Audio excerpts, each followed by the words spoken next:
তোমার মতো যুবক জীবনে মাদ্রাসায় পড়ে নাই, স্কুল কলেজে পড়ে, 5 বেলার নামাজ পড়ে, মিথ্যা বলবা না, সত্য কথার সাক্ষী দাও, আছে না নাই?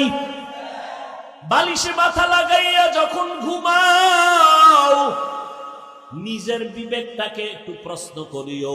তোমার মতো যুবক স্কুল কলেজে পড়িয়া যদি নামাজ পড়ে নিজের প্রশ্ন করো, তুমি কেন পারবা না? ও যুবক বাবা, তোমার মতো যুবক র‍্যাব আর্মি পুলিশ বিডিআরের চাকরি করে নামাজ পড়ে, তুমি কেন পারবা না রে বাবা? তোমার মতো যুবক তাকায় দেখো রাস্তায় গাড়ি চালায়, 5 বেলার নামাজ পড়ে, তুমি কেন পারবা না রে বাবা? তোমার মতো যুবক তাকায় দেখো আজকে কৃষি কাজ করে ময়দানে গামছা বিছাইয়া নামাজ পড়ে, তুমি কেন পারো না? নদীর মধ্যে মাছ ধরে যুবক, নৌকায় বসে নামাজ পড়ে, তারপরও নামাজ ছাড়ে না, তুমি কেন পারবা না রে বাবা? ও বৃদ্ধ বাবাজি, আপনার মতো বুড়া মানুষ হাঁটতে পারে না, লাঠি লইয়া এরপরে টোকাইয়া টোকাইয়া মসজিদে গিয়া 5 ওয়াক্ত নামাজ পড়ে নাই? বুড়া মিয়া আপনি কেন পারেন না? ও পর্দার আড়ালের আম্মা জান, আপনাদের এত সম্মান, আল্লাহ পাক আপনাদের এত মর্যাদা দান করেছেন, আপনারা নবীদের মায়ের মতো মা, সাহাবায়ে কেরামের মায়ের মতো মা, আপনারা খাদিজা রাদিয়াল্লাহু আনহার মতো নারী, ফাতেমা রাদিয়াল্লাহু আনহার মতো নারী, আয়েশা রাদিয়াল্লাহু আনহার মতো নারী, মারিয়াম আলাইহাস সালামের মতো নারী, হাজেরা আলাইহাস সালামের মতো নারী, ও আসিয়ার মতো আপনারা নারী। ফেরাউন বেঈমান, এর স্ত্রী আসিয়া। ও আম্মা জান ভালো করে বুঝেন, ফেরাউন এমন বেঈমান, আল্লাহকে না মাইনা নিজের বড় খোদা দাবি করে, আর তার স্ত্রী আসিয়া আল্লাহর এত পেয়ারা বান্দি। আল্লাহ পাক কিয়ামতের ময়দানে নবীর মাধ্যমে জানায় দিলেন, হাসরের ময়দানে সব মানুষ উলঙ্গ দাঁড়াবে, কারো শরীরে কোনো পোশাক থাকবে না, সূর্য মাথার উপরে চলে আসবে, জাহান্নামের আওয়াজ, আগুনের গরম, এমন মুসিবতের সময় সমস্ত নবীরা পর্যন্ত কান্না করবেন। ঠিক এমন কঠিন সময় আল্লাহর জান্নাতের 8টা দরজা, 8 জন ফেরেশতা জান্নাতের 8টা দরজা খুলিয়া 4 জন মহিলাকে বারবার ডাকবে, তোমগো কোনো হিসাব নাই, আসো তোমরা জান্নাতের বিছানায় এসে রেস্ট নাও, তোমাদের কোনো হিসাব নেওয়া হবে না। 4 জন মহিলা নারীকে জান্নাতের 8টা দরওয়াজার দারোয়ানরা ডাকবে, আল্লাহ কইবে যাও 4 জন নারী বিনা হিসাবে জান্নাতে চলে যাও। আপনার সন্তানের ব্যবহারে যেন আলেমরা কষ্ট না পায়, আপনার সন্তানের আচরণে যেন এলাকার মুরব্বীরা কষ্ট না পায়, আপনার সন্তানের ব্যবহারে বন্ধু বান্ধবেরা যেন কষ্ট না পায়। এরে আম্মা জান, সন্তানটারে আদর্শওয়ালা ডাক্তার বানাইয়েন, সন্তানটাকে আদর্শওয়ালা ইঞ্জিনিয়ার বানাইয়েন। আর দুনিয়াতে শ্রেষ্ঠ আদর্শই হলো রহমাতুল লিল আলামিনের আদর্শ, মদিনার নবীর আদর্শ। ওলামায়ে কেরামের দোয়া নিবেন। ও যুবক, ওই মা বাবার দোয়া ছাড়া তুমি সামনে আগাইতে পারবা না। ওই মা বাবার চোখের পানির কারণে আজকে এই চেয়ারে বসছি, ওই মা বাবার দোয়া আর চোখের পানিতে তুমি পরীক্ষায় ভালো নাম্বার পেয়েছো, ওই মা বাবার চোখের পানি আর দোয়ার কারণে আজকে তুমি টাকার মালিক, বাড়ি গাড়ির মালিক হয়েছো। ওই মা বাবার সাথে বেয়াদবি করলে কপাল পুড়িয়া যাবে। ও যুবকেরা, ওই মা বাবার দোয়া নিয়ে সামনে আগাও। সারা রাত বয়ান শুনলে কি লাভ হবে যদি নামাজটা ঠিক মতো পড়তে না পারো? এখন থেকে তওবা করে নাও, মনটারে বুঝাও রে মন। স্কুল কলেজে পড়িয়া ব্যবসা করিয়া যদি আমার মতো যুবক নামাজ পড়ে, আমি কেন পারবো না? আজকে থেকেই তওবা করে নিলাম। দুনিয়াতে তো শয়তানের ধোকায় পড়ে কম অন্যায় করি নাই, আজকে থেকে আর গুনার কাছে যাব না, নামাজ ছাড়বো না, বেপরদায় চলবো না, মা বাবাকে কষ্ট দিব না, উলামায়ে কেরামের বিরোধিতা করব না, দেশের বিরুদ্ধে জাতির বিরুদ্ধে ষড়যন্ত্র করব না, মা বাবার দোয়া নিয়া নবীজির তরিকা মতে চলবো। তবে সবার কপালে তওবা নসিব হবে না। 13টা বছর আমার নবীকে দেখলো, বয়ান শুনলো, তারপরও কালেমা পড়লো না। কে? আবু জাহাল আর ওমরের মতো বান্দা নবীর কল্লা কাটতে এসে কালেমা পড়ে মুসলমান হয়ে গেল। জমিনে ওমরও নাই, আবু জাহালও নাই, কিন্তু তার পাথরওয়ালা অন্তরের কিছু মানুষ আছে। হাজারো বয়ানে তাদের দিলটা নরম হবে না, চোখে পানি আসবে না, কান্না আসবে না, তওবাও করবে না, বরং বাইরে গিয়া বয়ানের পরে সমালোচনা করিয়া গুনার পাল্লাটা ভারী করবে। আর একদল আল্লাহর গোলাম ওমরের মতো মেজাজ আর গুনাহ নিয়ে প্যান্ডেলে ঢুকার পর হঠাৎ যখন কবরের আযাবের কথা স্মরণ হবে, গুনাহের কথা মনে পড়বে, মাথাটা নত কইরা একা একা চিন্তা করবে, জীবনে করলাম কি? কোনো মানুষের উপকার করতে পারলাম না। আমার চোখের সামনে আমার এই হাতের অন্যায়ের কারণে কত মানুষের কাঁদাইলাম, চোখের চাহনি দিয়ে কত মানুষের ক্ষতি করলাম, জবানের কথা দিয়ে কত মানুষের অন্তরে আঘাত দিলাম। আসলে আমি তো একটা মানুষ হিসেবেই নাই। এখন থেকেই তৈরি হয়ে যাই, অন্তরটা আস্তে আস্তে নরম হবে, এক পর্যায়ে দিলটা নরম হবে, কান্না শুরু হয়ে যাবে, বলবে মা একটু মাথায় হাত দিয়া দোয়া করে দাও, আজকে ময়দানে তওবা করেছি, আর নামাজ ছাড়ব না, মা বাবাকে কষ্ট দিব না, উলামায়ে কেরামের বিরোধিতা করব না, দেশের বিরুদ্ধে জাতির বিরুদ্ধে ষড়যন্ত্র করব না। আল্লাহর বান্দা তওবা করিয়া নামাজি হয়ে যাবে, আর দাড়ি কাটবে না, নামাজ ছাড়বে না। ও এলাকার মুসলমান মা বোনেরা, যুবকেরা, ছাত্র ভাইরা, পর্দার আড়ালের মা, বৃদ্ধ বাবাজি, আল্লাহর কাছে তওবার জন্য রেডি হয়ে যান। ফিলিস্তিনের জমিনের মধ্যে তাকাইয়া দেখো, মায়ের সামনে সন্তানকে জবাই করা হয়, সন্তানের সামনে মাকে হত্যা করা হয়। রে যুবক, পানি পানি বলে চিৎকার দেয়, পানি নাই, চিকিৎসা নাই, কোনো খানার আয়োজন নাই। বাতি নিবাইয়া তাদের উপরে জালেমের গোষ্ঠী হামলা করে, ওয়াকাতরে জীবন বিলায়া দেয়। এক বাবায় শুকর আদায় করে কয়, হাসে আর শুকর আদায় করে। একজনে প্রশ্ন করলো সাংবাদিক, এই ফিলিস্তিনের মুসলমান, তুমি হাসো কেন বিপদের সময়? কয় আমার কপাল ভালো। কয় কেন? কয় আমার কয়েকটা সন্তান শহীদ হয়ে গেছি, জান্নাতে চলে গেছি, আমিও আশায় আছি শাহাদাতের দরজা দিয়া বিনা হিসাবে জান্নাতে যাব। এরে নবীর উম্মতের দল, তুমি যদি নেতার জন্য জীবন দিতে পারো, তুমি যদি দলের জন্য জীবন দিতে পারো, যারা আমার মাওলার আশিক, যারা আমার মদিনাওয়ালা নবীর আশিক, ওরা কেন নবীর জন্য জীবন দিবে না? ওরা কেন দ্বীনের জন্য জীবন দিবে না? মুসলমান অন্যের বিপদ দেখে হাসবা না রে বাবা, বরং যদি মুসলমান হইয়া কবরে যেতে চাও, কাফনের কাপড়টা তাড়াতাড়ি কিনিয়া হাতের মধ্যে রেডি রাখো। ডাক আসতে দেরি, ময়দানে নামতে যেন দেরি না হয়। রাজি আছো? ভাইরা আমার, এরে নবীর উম্মতের দল, আর ঘরে বসে থাকার সময় নাই। কারণ এমন একটা সময় দুনিয়ার জমিনে আমরা বিচরণ করতেছি, যেই সময় মা বাবা তার আপন মাইয়াকে ঢাকার হোটেলে ঢুকায় কয়, আজকের জন্য তুমি আমার স্ত্রী। জোরে কও মিয়া, কি ইন্ডিয়ার খবর? এমন একটা যুগে আমরা বসবাস করতেছি, ভাই বোনের কোনো নিরাপত্তা নাই, আপনজন কোনো নিরাপত্তা নাই। ভাই বোনকে জবাই করে, বোন ভাইকে জবাই করে, মা বাবাকে সন্তান জবাই করে, সন্তানকে মা বাবা জবাই করে। এই তো দুনিয়ার মধ্যে চলে আসছি। এখন কোন দিন মরা হবে বলা যায় না, গ্যারান্টি নাই। অতএব তৈরি হয়ে যাও, জান্নাতের পথে আগাইতে থাকো, শাহাদাতের তামান্না করে সামনে আগাও। আল্লাহর মোহাব্বত নিয়ে চলবো। সম্মানের মালিক আমার আল্লাহ, রিজিকের মালিক আমার আল্লাহ, ইজ্জতের মালিক আমার আল্লাহ, হায়াতের মালিক আমার আল্লাহ, মরণ দেওয়ার মালিক আমার আল্লাহ। এরে নবীর উম্মতের দল, আল্লাহ বলেন সাহায্য চাও আমার কাছে, কারণ আমরা দুর্বল। দুর্বল মানুষ অন্যের সাহায্য ছাড়া চলতে পারবো না, অন্যের সহযোগিতা ছাড়া চলা যাবে না। এখন কার কাছে সাহায্য চাবো? দুনিয়ার এমন একজনের কাছে সাহায্য চাও যার মধ্যে তিনটা দুর্বলতা নাই। এক নম্বরে যার অভাব নাই, তার কাছে চাইলে পাবা। যার অভাব আছে, সে নিজের পেট ভরতে পারে না, তোমারটা কোনোদিন ভরতে পারবে না। তার নিজের চোখের ক্ষুধা নিবারণ হয় না, তোমার ক্ষুধা নিবারণ করবে কিভাবে? মাইকে দাঁড়াইয়া চমৎকার বক্তব্য দেয়, কেউ খাবে কেউ খাবে না, তা হবে না তা হবে না। অথচ ওই সদরঘাট তাকায়া দেখো, কত মানুষ না খাইয়া অকাতরে জীবন যাপন করতেছি। মানুষ ময়লা খাইয়া জীবন যাপন করে, মানুষ ফালাইয়া দেওয়া খানা খাইয়া জীবন যাপন করে।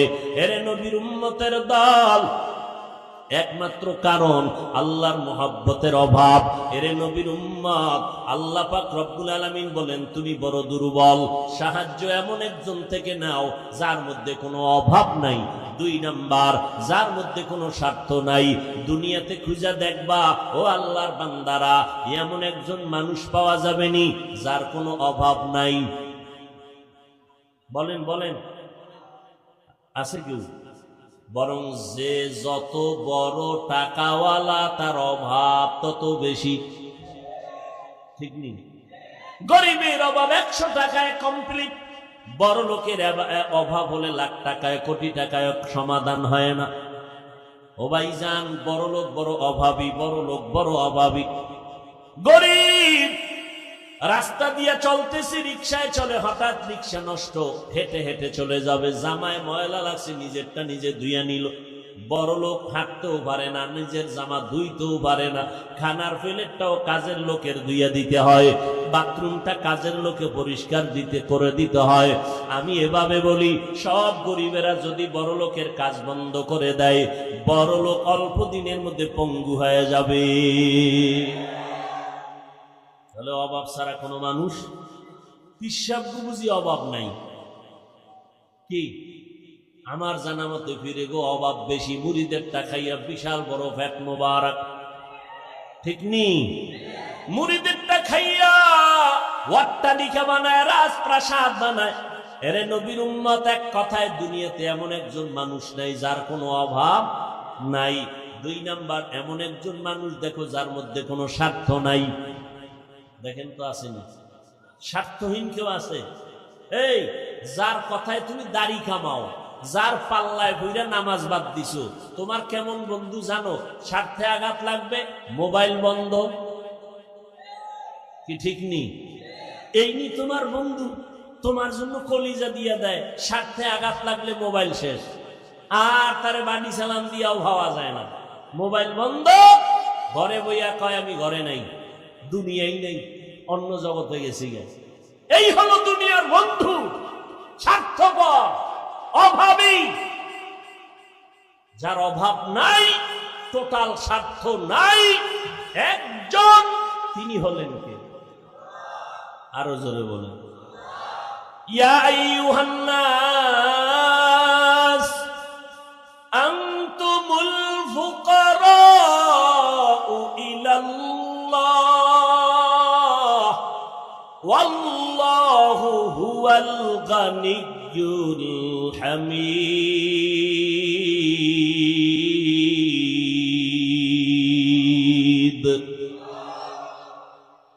আল্লাহ বলেন, দুনিয়ার মানুষ তোমরা সবাই ফকির, আমি একমাত্র আল্লাহ হলাম ধনী। আমি আল্লাহ শুধু ধনী না, প্রশংসিত ধনী। দুনিয়ার মধ্যে যারা ধনী এরা প্রশংসিত ধনী না, কারণ 10 টাকা দিলে 5 টাকার জাল মিটাইয়া দেয়, 10 টাকা দিলে 20 টাকার জাল মিটায়। কয় মসজিদ দেখছো নি, এটা কার? কয় না আমার। মসজিদ কার? জোরে বলো। দুনিয়ার সব বিলাইয়া যদি মসজিদ বানায়, নিজের দাবি করার কোন অধিকার নাই। অথচ দান কইরা কয় এটা আমার টাকায় হয়েছে, আমারটাই হয়েছে, অমুক লোকের আমি না দিলে না খাইয়া মরে যাইতো না। বাবা, বাঁচাইয়া রাখার মালিক আল্লাহ। কেউ বাঁচাইয়া রাখার ক্ষমতা মানুষের হাতে নাই। ইজ্জতের মালিক আমার আল্লাহ, ইজ্জত দেওয়ার মালিক দুনিয়ার কারো হাতে আল্লাহ দেন নাই। আল্লাহ পাক বলেন, রে গোলাম তুমি বড় দুর্বল, সাহায্য চাও, না হয় তুমি চলতে পারবা না। যার কাছে সাহায্য চাইবা, যার মধ্যে স্বার্থ নাই, অভাব নাই, তিনি হলেন আমার আল্লাহ। এখন সব কথার শেষ কথা, সাহায্য চাওয়া লাগবে কি লাগবে না? কার কাছে চাইবেন? একটু আমাকে জবাব দেন। আমার নবীজির থেকে বড় পীর কেউ আসেনি, আমার নবীর থেকে বড় মুফতি কেউ আসেনি, আমার নবীর থেকে বড় নবী কোনো আসেনি। এবার আমাকে বলেন, ওই নবীজি কোনো কিছুর প্রয়োজন হলে কার কাছে চাইতেন? নবী যদি আল্লাহর কাছে চাইতে পারেন, যেই নবীর কোনো গুনাহ নাই, যেই নবীর জীবনে একটা মিথ্যা কথা বলেন নাই, 63 বছর হায়াতে একটা মিথ্যা কথা নবী বলেন নাই, সেই নবী যদি আল্লাহর কাছে চাইতে পারেন, আপনি কবরওয়ালার কাছে কেন চাইবেন? আপনি দুনিয়াওয়ালার কাছে কেন চাইবেন? আপনি আল্লাহর কাছে চান। এক চালাক বাঙালি কয়, অনেক চাইছি আল্লাহ দেয় না, এই জন্য আর চাই না। আল্লাহ কয়, চাও আমি দিব, উদউনি আস্তাজিব লাকুম, চাইতে দেরি হবে, পাইতে দেরি হবে না। কয় চাইলাম দিল না কেন আল্লাহ? আল্লাহ কয়, দুই জিনিসের মাধ্যমে চাইতে হবে। এক নম্বরে ধৈর্য, দুই নম্বরে হলো নামাজ। ধৈর্য নাই, নামাজও নাই, আজীবন চাইলে কি হবে? চাওয়ার সিস্টেম অনুযায়ী চাও। নামাজ কয় ওয়াক্ত? শুধু শুক্রবার দিন না প্রতিদিন? এরে যুবক, মাঝে মাঝে নামাজ ছেড়ে দেওয়ার কোন সুযোগ আসেনি? সবাই বলেন নাই। বলিয়া যদি নামাজটা না পড়েন, শাস্তিটা কত কঠিন হবে, সাবধান। যুবকেরা, কয়দিন আর বাহাদুরি করবারে বাবা? এরে যুবক, ও বিদ্যু বাবাজি, পর্দার আড়ালের আম্মা জান, দুনিয়াটা কিছুই না রে বাবা। ও আল্লাহর বান্দারা, আজকে তুমি আল্লাহর হুকুম মতো চলতে পারো না। ও যুবক রে, কয়দিন আর যৌবনের বাহাদুরি করিয়া আল্লাহর হুকুম না মানিয়া চলবা, নবীর তরিকা বাদ দিয়া চলবা? তোমাকে পাও ধইরা ধইরা ধইরা ধইরা বয়ান করার পরেও টুপি মাথায় দিতে চাও না। মনে আফসোস নিয়ে বলবা, হুজুর টুপি মাথায় দেওয়া দরকার, নবীর সুন্নাত, পারি না। দোয়া করবেন, চেষ্টা করব, কিন্তু এমন কপাল পরা আছে, নত না হইয়া উল্টা আমারে ফতুয়া দেয়, উল্টা আমাকে ধাক্কা দিয়া কয়, টুপির মধ্যেই কি ইসলাম? দাড়িটা রাখেন না কেন? আমাকে নরম না হইয়া, দোয়া না চাইয়া, উল্টা আমারে ধাক্কা দিয়া কয়, দাড়ির মধ্যেই কি ইসলাম? পোশাকের মধ্যেই কি ইসলাম? পর্দা করেন না কেন? কয় পর্দার মধ্যেই কি ইসলাম? ও ভাইজানেরা, আল্লাহর রাস্তে বেয়াদবি মাফ করবেন, আল্লাহর জন্যই বলছি। টুপির মধ্যে ইসলাম নাই, পোশাকে নাই, পর্দায় নাই, হালালে নাই, ইসলাম গেল কই? সাফাবাজির মধ্যে না? এর যুবক, তোমার মতো যুবক জীবনে মাদ্রাসায় পড়ে নাই, স্কুল কলেজে পড়ে, 5 বেলার নামাজ পড়ে, মিথ্যা বলবা না, সত্য কথার সাক্ষী দাও, আছে না নাই?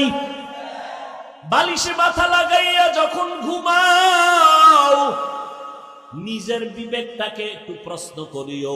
তোমার মতো যুবক স্কুল কলেজে পড়িয়া যদি নামাজ পড়ে, নিজের প্রশ্ন করো, তুমি কেন পারবা না? ও যুবক বাবা, তোমার মতো যুবক র্যাব, আর্মি, পুলিশ, বিডিআরের চাকরি করে নামাজ পড়ে, তুমি কেন পারবা না রে বাবা? তোমার মতো যুবক তাকায় দেখো, রাস্তায় গাড়ি চালায়, 5 বেলার নামাজ পড়ে, তুমি কেন পারবা না রে বাবা? তোমার মতো যুবক তাকায় দেখো, আজকে কৃষি কাজ করে, ময়দানে গামছা বিছাইয়া নামাজ পড়ে, তুমি কেন পারো না? নদীর মধ্যে মাছ ধরে যুবক, নৌকায় বসে নামাজ পড়ে, তারপরও নামাজ ছাড়ে না, তুমি কেন পারবা না রে বাবা? ও বৃদ্ধ বাবাজি, আপনার মতো বুড়া মানুষ হাঁটতে পারে না, লাঠি লইয়া, এরপরে টোকাইয়া টোকাইয়া মসজিদে গিয়া 5 ওয়াক্ত নামাজ পড়ে নাই? বুড়া মিয়া, আপনি কেন পারেন না? ও পর্দার আড়ালের আম্মা জান, আপনাদের এত সম্মান, আল্লাহ পাক আপনাদের এত মর্যাদা দান করেছেন। আপনারা নবীদের মায়ের মতো মা, সাহাবায়ে কেরামের মায়ের মতো মা, আপনারা খাদিজা রাদিয়াল্লাহু আনহার মতো নারী, ফাতেমা রাদিয়াল্লাহু আনহার মতো নারী, আয়েশা রাদিয়াল্লাহু আনহার মতো নারী, মারিয়াম আলাইহিস সালামের মতো নারী, হাজেরা আলাইহিস সালামের মতো নারী, ও আসিয়ার মতো আপনারা নারী। ফেরাউন বেঈমান, এর স্ত্রী আসিয়া। ও আম্মাজান ভালো করে বুঝেন, ফেরাউন এমন বেঈমান, আল্লাহকে না মাইনা নিজের বড় খোদা দাবি করে। আর তার স্ত্রী আসিয়া আল্লাহর এত পেয়ারা বান্দি। আল্লাহ পাক কিয়ামতের ময়দানে নবীর মাধ্যমে জানায় দিলেন, হাসরের ময়দানে সব মানুষ উলঙ্গ দাঁড়াবে, কারো শরীরে কোনো পোশাক থাকবে না, সূর্য মাথার উপরে চলে আসবে, জাহান্নামের আওয়াজ, আগুনের গরম। এমন মুসিবতের সময় সমস্ত নবীরা পর্যন্ত কান্না করবেন। ঠিক এমন কঠিন সময় আল্লাহর জান্নাতের 8টা দরজা, 8জন ফেরেশতা জান্নাতের 8টা দরজা খুলিয়া 4জন মহিলাকে বারবার ডাকবে, তোমগো কোনো হিসাব নাই, আসো তোমরা জান্নাতের বিছানায় এসে রেস্ট নাও, তোমাদের কোনো হিসাব নেওয়া হবে না।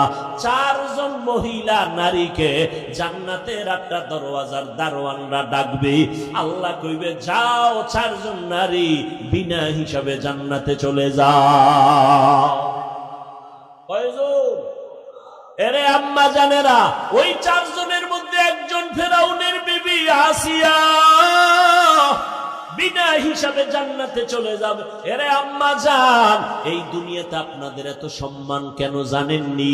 আপনাদের মাধ্যমে, আপনাদের কষ্ট আর প্রচেষ্টার মাধ্যমে দুনিয়াতে ভালো ভালো সন্তান আসছে। এসপি সাহেবের ব্যবহার ভালো, ওসি সাহেবের ব্যবহার ভালো, চেয়ারম্যান সাহেবের ব্যবহার ভালো, মেম্বার সাহেবের ব্যবহার ভালো। খোদার কসম, এই ভালো তার ব্যক্তিগত বাহাদুরি না, সব ভালোর পেছনে হলো মায়ের অবদান। মা ভালো, এই জন্য এসপি সাহেবের ব্যবহার ভালো, মায়ের আদর্শ ভালো, এই জন্য ডাক্তার সন্তানটার আদর্শ ভালো, মায়ের আদর্শ ভালো, এই জন্য ইঞ্জিনিয়ারিং পড়িয়েও ছেলেটার ব্যবহার ভালো। মানুষ দোয়া করে, আলেমদের সাথে বেয়াদবি করে না, মুরব্বীদের সাথে বেয়াদবি করে না, সবার সাথে সালাম দিয়ে কথা কয়, চোখ উল্টাইয়া কথা বলে না, মাথা নত করে কথা বলে। আলেমরাও দোয়া করে ইঞ্জিনিয়ার ছেলেটার জন্য, আল্লাহ ছেলেটার সম্মান বাড়ায় দাও, ওর মা বাবাকে মাফ করে দাও। ডাক্তার ছেলেটার ব্যবহারে আলেমরা দোয়া করে, মুরব্বীরা দোয়া করে, আল্লাহ এই ছেলেটার ব্যবহার এত সুন্দর, তুমি ডাক্তারের মধ্যে আরো আজমত বাড়ায় দাও, সম্মান বাড়ায় দাও। আল্লাহ তুমি রিজিকে বরকত দাও, এর মা বাবাকে তুমি মাফ করে দাও। এরে আম্মা জান, সন্তান আল্লাহ দান করেছেন, ওই সন্তানটাকে ডাক্তার বানাবেন আলহামদুলিল্লাহ, ইঞ্জিনিয়ার বানাবেন আলহামদুলিল্লাহ, তবে বেয়াদব বানাবেন না। আপনার সন্তানের ব্যবহারে যেন আলেমরা কষ্ট না পায়, আপনার সন্তানের আচরণে যেন এলাকার মুরব্বীরা কষ্ট না পায়, আপনার সন্তানের ব্যবহারে বন্ধু বান্ধবেরা যেন কষ্ট না পায়। এরে আম্মা জান, সন্তানটারে আদর্শওয়ালা ডাক্তার বানাইয়েন, সন্তানটাকে আদর্শওয়ালা ইঞ্জিনিয়ার বানাইয়েন। আর দুনিয়াতে শ্রেষ্ঠ আদর্শই হলো রহমাতুল লিল আলামিনের আদর্শ, মদিনার নবীর আদর্শ। ওলামায়ে কেরামের দোয়া নিবেন। ও যুবক, ওই মা বাবার দোয়া ছাড়া তুমি সামনে আগাইতে পারবা না। ওই মা বাবার চোখের পানির কারণে আজকে এই চেয়ারে বসছি। ওই মা বাবার দোয়া আর চোখের পানিতে তুমি পরীক্ষায় ভালো নাম্বার পেয়েছো। ওই মা বাবার চোখের পানি আর দোয়ার কারণে আজকে তুমি টাকার মালিক, বাড়ি গাড়ির মালিক হয়েছো। ওই মা বাবার সাথে বেয়াদবি করলে কপাল পুড়িয়া যাবে। ও যুবকেরা, ওই মা বাবার দোয়া নিয়ে সামনে আগাও। সারা রাত বয়ান শুনলে কি লাভ হবে যদি নামাজটা ঠিক মতো পড়তে না পারো? এখন থেকে তওবা করে নাও, মনটারে বুঝাও রে মন। স্কুল কলেজে পড়িয়া ব্যবসা করিয়া যদি আমার মতো যুবক নামাজ পড়ে, আমি কেন পারবো না? আজকে থেকেই তওবা করে নিলাম। দুনিয়াতে তো শয়তানের ধোকায় পড়ে কম অন্যায় করি নাই। আজকে থেকে আর গুনার কাছে যাব না, নামাজ ছাড়বো না, বেপরদায় চলবো না, মা বাবাকে কষ্ট দিব না, ওলামায়ে কেরামের বিরোধিতা করব না, দেশের বিরুদ্ধে, জাতির বিরুদ্ধে ষড়যন্ত্র করব না। মা বাবার দোয়া নিয়া নবীজির তরিকা মতে চলবো। তবে সবার কপালে তওবা নসিব হবে না। 13টা বছর আমার নবীকে দেখলো, বয়ান শুনলো, তারপরও কালেমা পড়লো না। কে? আবু জাহাল আর ওমরের মতো বান্দা নবীর কল্লা কাটতে এসে কালেমা পড়ে মুসলমান হয়ে গেল। জমিনে ওমরও নাই, আবু জাহালও নাই, কিন্তু তার পাথরওয়ালা অন্তরের কিছু মানুষ আছে। হাজারো বয়ানে তাদের দিলটা নরম হবে না, চোখে পানি আসবে না, কান্না আসবে না, তওবাও করবে না, বরং বাইরে গিয়া বয়ানের পরে সমালোচনা করিয়া গুনার পাল্লাটা ভারী করবে। আর একদল আল্লাহর গোলাম ওমরের মতো মেজাজ আর গুনাহ নিয়ে প্যান্ডেলে ঢুকার পর হঠাৎ যখন কবরের আযাবের কথা স্মরণ হবে, গুনাহের কথা মনে পড়বে, মাথাটা নত কইরা একা একা চিন্তা করবে, জীবনে করলাম কি? কোন মানুষের উপকার করতে পারলাম না। আমার চোখের সামনে আমার এই হাতের অন্যায়ের কারণে কত মানুষের কাঁদাইলাম, চোখের চাহনি দিয়ে কত মানুষের ক্ষতি করলাম, জবানের কথা দিয়ে কত মানুষের অন্তরে আঘাত দিলাম। আসলে আমি তো একটা মানুষ হিসেবেই নাই। এখন থেকেই তৈরি হয়ে যায়, অন্তরটা আস্তে আস্তে নরম হবে, এক পর্যায়ে দিলটা নরম হবে, কান্না শুরু হয়ে যাবে, বলবে মা একটু মাথায় হাত দিয়ে দোয়া করে দাও, আজকে ময়দানে তওবা করেছি, আর নামাজ ছাড়বো না, মা বাবাকে কষ্ট দিব না, উলামায়ে কেরামের বিরোধিতা করব না, দেশের বিরুদ্ধে জাতির বিরুদ্ধে ষড়যন্ত্র করব না। আল্লাহর বান্দা তওবা করিয়া নামাজি হয়ে যাবে, আর দাড়ি কাটবে না, নামাজ ছাড়বে না। ও এলাকার মুসলমান মা বোনেরা, যুবকেরা, ছাত্র ভাইরা, পর্দার আড়ালের মা, বৃদ্ধ বাবাজি, আল্লাহর কাছে তওবার জন্য রেডি হয়ে যান। মনে মনে আল্লাহকে ডাকেন আর বলেন, আল্লাহ আমার গুনার খবর আমার মা জানে না, ভাই জানে না, বোনেরা জানে না, কেউ জানে না। ও আল্লাহ, আপনি আমার গুনার খবর জানার পরে রাগ করিয়া পানি বন্ধ করেন নাই, খানা বন্ধ করেন নাই, সম্মানের চেয়ার থেকে ফালাইয়া দেন নাই। ও আল্লাহ, আপনি কত দয়ার মালিক। আজ আমি তওবার নিয়ত করে ফেললাম, আপনার কাছে তওবার নিয়ত করতেছি। মরিয়া গেলে যাব, হায়াতের মালিক আল্লাহ, ইজ্জতের মালিক আল্লাহ। আর নামাজ ছাড়ব না, বেপরদায় চলব না, গুনাহ করব না, আলেমের সাথে বেয়াদবি করব না, মা বাবারে কষ্ট দিব না, উলামায়ে কেরামের পরামর্শ নিয়া নবীর সুন্নাত অনুযায়ী চলব, দেশের বিরুদ্ধে জাতির বিরুদ্ধে ষড়যন্ত্র করব না। তওবা করার মতো অন্তর যদি তৈরি হয়, অন্তরে যদি মুনাফিকি না থাকে, খাঁটি তওবা যারা করতে চান, অন্তর তৈরি, তাদেরকে বলবো দুটো হাত আমার আল্লাহকে দেখাইয়া দেন। আয় আল্লাহ, হাতগুলো কবুল করে নেন, তওবা কবুল করে নেন। আয় আল্লাহ, তওবার উপরে মজবুত হইয়া আমাদেরকে চলার মতো তৌফিক দান করেন, আমিন।